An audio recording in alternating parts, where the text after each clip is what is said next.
Good evening and thanks for joining us. We begin tonight with serious threats facing the West on two fronts, from Islamist militants in Syria and Iraq and from Russia with its invasion of Ukraine. A huge security operation is underway right now in Wales in the UK with warships and tanks and thousands of police, all there to protect world leaders. From President Obama to Prime Minister Harper, they're arriving for a NATO summit that begins tomorrow, and it could be the most pivotal meeting since the Cold War ended. They are under intense pressure to come up with a clear strategy to decide who will step up and how far they will go militarily to fight back.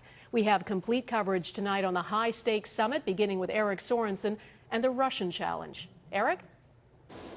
Donna, Russia once controlled all the Eastern European countries that it borders. Now it appears intent on expanding its control and influence once again.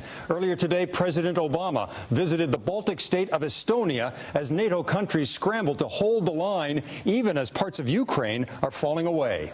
Destroyed Ukrainian military vehicles dispel any notion Russia is a benign bystander. Today, Russian-backed rebels firing mortars, meeting little resistance. The Ukrainian army is worn out, says this pro-Russian commander. There's no one to fight. Whatever Vladimir Putin's endgame, NATO leaders are worried. U.S. President Obama landed in Tallinn, Estonia today, just 200 kilometers from the Russian border, launching a verbal assault in which the name Russia was his weapon. It was not the government of Kiev that destabilized eastern Ukraine. It's been the pro-Russian separatists who are encouraged by Russia, financed by Russia, trained by Russia, supplied by Russia, and armed by Russia. It's clear why Russia has interests in Ukraine. More than 8 million ethnic Russians live there, by far the most of any former Soviet country, making up 17% of Ukraine's population. But there are significant pockets in the Baltic states, too. Ethnic Russians make up 25% of Estonia's population, and about 27% in Latvia.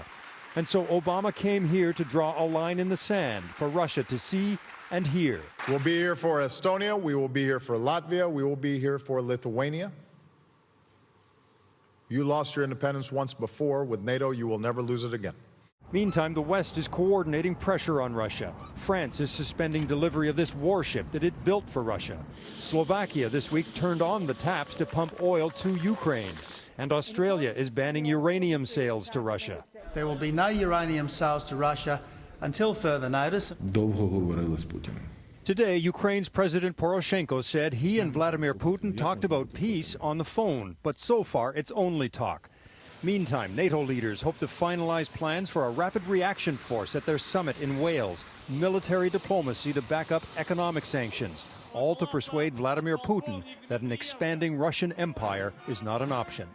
Eric Sorensen, Global News, Toronto.